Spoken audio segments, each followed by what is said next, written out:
Tell me when I can speak Ashu. Shut up Sajid. करता हूँ मैं फिल्में जब डायरेक्ट करता हूँ तो ऑडियंस के लिए बनाता हूँ, किसी के बाप में दम नहीं कि मुझे आके कुछ बोले।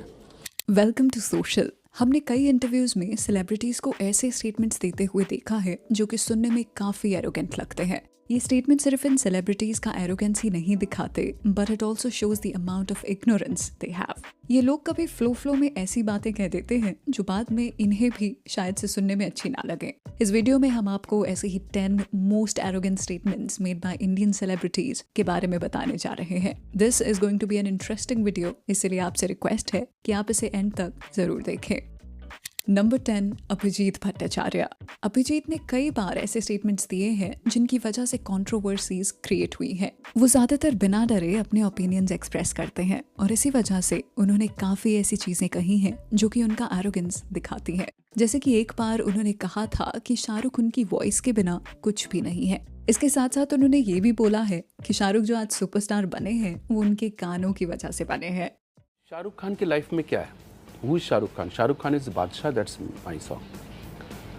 He say I am the best, that is me. And he say सारी दुनिया पर छा जाऊं, बस इतना सा ख्वाब है।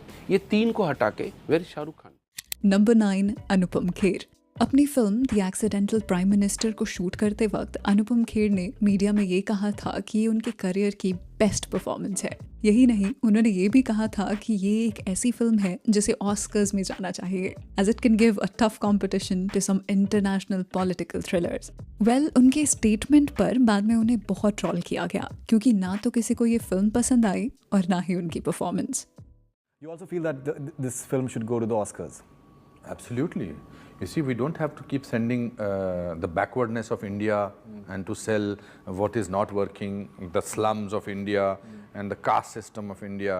We should set the modern Indian film made on the level of this. Number 8, Kangana Ranaut. Kangana ने रिसेंटली ही अपना इलेक्शन कैंपेन करते वक्त ये कमेंट किया था कि अमिताभ बच्चन के बाद सबसे ज्यादा रिस्पेक्ट अगर बॉलीवुड में किसी को मिलती है देन इट इज ओनली हर। कह सकती हूँ, अगर अमिताभ बच्चन जी के बाद आज किसी को इंडस्ट्री में मिलता है तो वो मुझे मिलता है। इतना गलत कैसे हो सकता है भाई? वेल, ये स्टेटमेंट कंट्रोवर्शियल ही नहीं पर काफी एरोगेंट भी है। नंबर 7, आमिर खान। आमिर और शाहरुख आज बहुत अच्छे दोस्त हैं, पर एक टाइम था जब इन दोनों के बीच में एक कोल्ड राइवलरी चल रही थी। हर अवार्ड फंक्शन में शाहरुख आमिर का मजाक बनाते थे और उनको फुल ऑन रोस्ट करते थे। तो वहीं आमिर ने इस रोस्टिंग का रिस्पॉन्स अपने ब्लॉग पर लिख कर दिया था, जहां उन्होंने शाहरुख को अपने डॉग से कंपेयर किया था। तेरे नाम का कुत्ता पालूं साले। Well, he might have written it in a sarcastic way, पर इसकी वजह से उन्हें काफी क्रिटिसिज्म मिला था, जहां हर कोई कह रहा था कि सक्सेस ने आमिर को एरोगेंट बना दिया है। आप आज कह रहे हैं कि वो आपको हेल्प करें तो अच्छी बात है, लेकिन आपने अपने ब्लॉग में क्या लिखा था ये जरा मैं पढ़ के सुनाता हूँ लोगों को। अरे बाप रे, नहीं मत पढ़िए। आमिर खान ने अपने ब्लॉग में लिखा है, जज साहब आप सुने और जनता सुन ले, मैं एक पेड़ के नीचे अपनी अम्मी और जुनैद के साथ बैठा गेम खेल रहा हूं और शाहरुख मेरे पांव चाट रहा है। बीच बीच में मैं शाहरुख को बिस्किट दे रहा हूं। इससे ज्यादा मुझे और क्या चाहिए? नंबर 6, नसरुद्दीन शाह। ऐसे कई सारे इंस्टेंसेस हुए हैं जहां पर नसरुद्दीन शाह ने पब्लिकली ऐसे स्टेटमेंट्स दिए हैं जिनको बहुत क्रिटिसाइज किया जाता है। इनफैक्ट वो ज्यादातर न्यूज हेडलाइंस में होते हैं अपने बोल्ड ओपिनियंस की वजह से।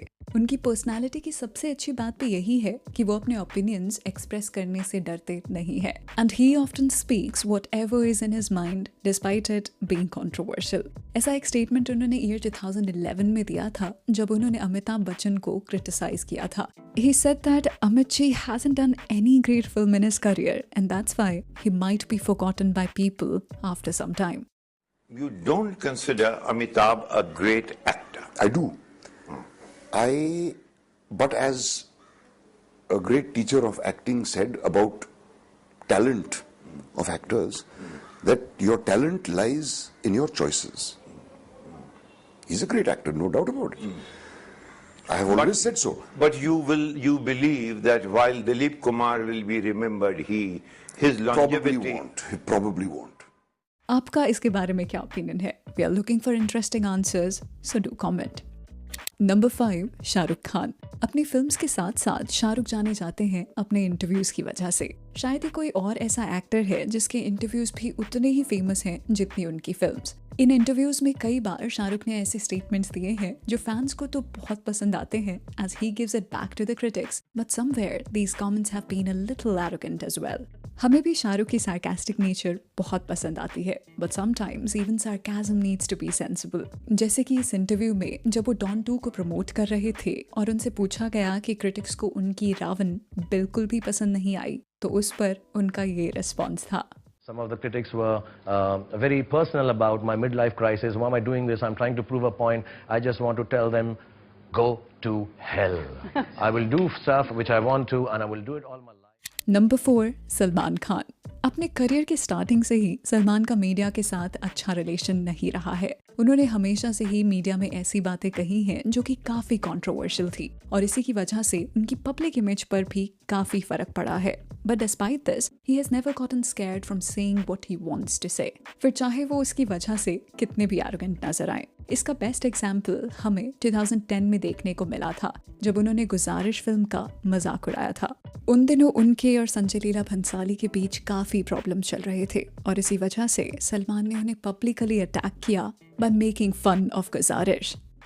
दोस्ती हमारे ख्याल से बहुत चली थी। अगर जिन लोग अभी पिक्चर रही गुजारिश, oops sorry I mean I did a film on AIDS and being HIV positive. Sir कोई कुत्ता नहीं आया देखने के लिए पिक्चर्स। नंबर 3, रणवीर सिंह। 2011 में रणवीर सिंह ने कॉफी विद करण में कहा था कि वो कमीने में शाहिद से अच्छी परफॉर्मेंस दे सकते थे। उनके स्टेटमेंट की वजह से उन्हें काफी ट्रोलिंग मिली थी और इनफैक्ट बाद में रणवीर ने भी अग्री किया था कि वो अपने करियर के स्टार्टिंग के दिनों में बहुत इनसिक्योर थे और इसी वजह से उन्होंने ऐसे एरोगेंट स्टेटमेंट्स दिए थे। Last season of Coffee, Ranveer said he could have done Kamine better than you. Your comment? Ranveer could maybe do it better. It's possible. Yeah. Not Ranveer, Ranveer. No, I don't agree with it. Number 2, Sonam Kapoor. एक पूरी video बनाई जा सकती है सोनम कपूर की statements को लेकर। जब भी उन्होंने मीडिया से इंटरेक्शन किया है उन्होंने ऐसी चीजें बोली हैं जो कि बिल्कुल सेंसलेस थी। People need to go there and buy tickets and they need to go and see me, like, you know, because everybody's on social media right now. Everybody wants something quick and everyone wants something that, you know, something that's fun. And so why would somebody go and watch your movie? Not only this, she has often said things which show how arrogant she is.